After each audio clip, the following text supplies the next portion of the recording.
nakita ko si Lisa na nandito sa Pilipinas na, para may pulsera siya. Yan po yung pulseras, yun pong nilalagay ng korte sa Amerika sa mga akusado na pinayagan piyansahan na umuwi o ano. Yan ang tinatawag ng pulseras, kung anong tawag dyan. May GPS yan, malalaman kung saan siya tatakbo, ay mahuli pa rin siya ng ng mga pulis. Ang bobobo nyo, mga DDS kayo, ibang level ang kabobohan nyo. Sa paa yan, sa ano yan, dito yan nilalagay sa alak-alakan. Siguro, nakita nila yung salitang bracelet, ngayon, inisip itong bobong DDMs na to, ay ano yan, ankle bracelet yan. Bracelet, may GPS pang inaresto, ay ito yun, ito na yun. May aresto na, oo, etc. Bobobo nyo. Langya kayo. Talking about fake news. Meron na namang bagong ikinalat ang mga tao ni Rodrigo Duterte na fake news tungkol kay FL Lisa Marcos. Yan. Ante Claire, paki-explain po ng pulseras ni First Lady Lisa Marcos. Yan, pulseras na yan. Baka sabihin mo na fake news, baka sabihin mo na naman na fake news. Sabi, oo. Related ito sa claim ni Sara Duterte na according daw to a police report, mga kababayan, si FL Lisa daw ay included sa listahan ng mga taong present during the death of an individual, quote-unquote, due to a suspected cocaine overdose in the United States. Oo. Noong nagkaroon ng malaking krimen sa Estados Unidos na merong namatay dahil sa drug overdose, at kung makikita ninyo doon sa police report ay nandoon ang pangalan ni First Lady Lisa Marcos, na isa sa mga tao doon sa loob ng kwarto kung nasaan yung isang tao ay na-overdose, namatay dahil sa suspected drug overdose sa hotel room at ang daming nakikitang white powdery substance na sinabi doon sa police report na suspected cocaine din, ay bigla nilang kinidnap, kinuha si Pangulong Duterte. Ngayon mga kababayan, ito yung kinalat nilang video after. Related yan sa bracelet.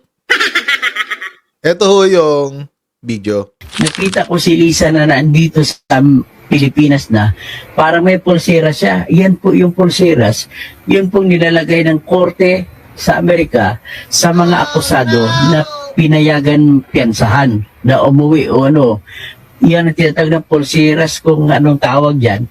May GPS yan, malalaman kung saan siya tatakbo, ay mahuli pa rin siya ng mga pulis. Dapat gano'n na parehas sa atin. Ladies and gentlemen, malapit-lapit na sa katotohanan na ito, na dapat magsumiti na sa sarili nila sa tinatawag na hair follicle testing. Ang ito na po, mga Pilipino, katotohanan na po ito.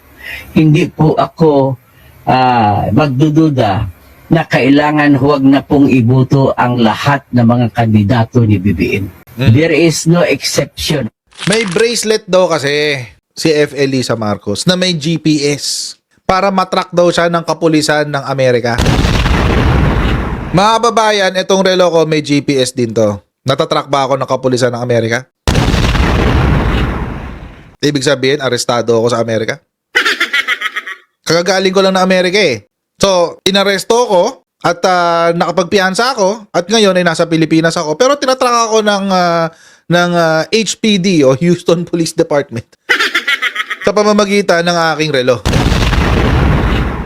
Alam nyo mga kababayan, kung isang matalino at kalahati itong mga DDS na to, sana alam nila na kahit sino ho pwedeng magsuot ng relo or bracelet, etc. At saka kung nag-iisip sila mga kababayan, kung nag-iisip sila ng isang beses at kalahati, kahit isang beses at kalahati lang, hindi porking tinawag na bracelet, yun ay bracelet na talaga na pang mga nakadetain. Oo. Kasi mga kababayan, iba po kasi ang ginagamit doon. Ankle bracelet po ang tawag doon. Ankle bracelet. Yan ang ginagamit dyan. Tanga mo? Sa paa yan, sa ano yan, dito yan nilalagay sa alak-alakan. Bobobo nyo mga DDS kayo. Ang laking ankle bracelet, lalagay mo dito. O di alam na agad ng mga tao na ikaw ay naka-house arrest. Mm. Eh, ang punto nga ng house arrest, kaya mamuhay ka ng normal. Oo, kapag meron kang ganito, mga kababayan, pwede kang magtrabaho, pwede kang mabuhay ng normal, pero hindi ka makakalayo sa kung hanggang saan ka lang hinahayaan nung ankle bracelet. Ang bubobo nyo, mga DDS kayo, ibang level ang kabubuhay nyo. Tingnan nyo nga, ayan o. Teka, close up natin, para may close up. Ayan o, di ba? Di ba? Nakaka-schedule. Ayan o. Pang house arrest, nakaka-schedule sila eh. Di ba? Meron o kasi, depende sa kaso na inihabla sa'yo, hindi ka kailangan i-detain sa kulungan. Ngayon, mga babayan, kung ang kaso mo, pwede naman naka-house arrest ka lang. Yan ho ang ilalagay. Ilalagay ho yan, mga kababayan, sa alak-alakan. Diyan, yan o. Bakit diyan? Para nakatago. Pag tinanggal mo yan, mag-aalarma yan sa pulis. Hahanapin ka. Magiging wanted ka bigla. Pag tinanggal mo yan. Ganun lang ho kasimple yun. Siguro, nakita nila yung salitang bracelet. Ngayon, inisip itong bobong DDEBs na to, ay, ano yan? Ankle bracelet yan. Bracelet, may GPS pang inaresto. Ay, ito na yun. May aresto na. Oo, etc. Bobobo nyo. Langya kayo. Sabi ni Danica. Natawa ko dito. So, kaya pala may neck bracelet si GMA.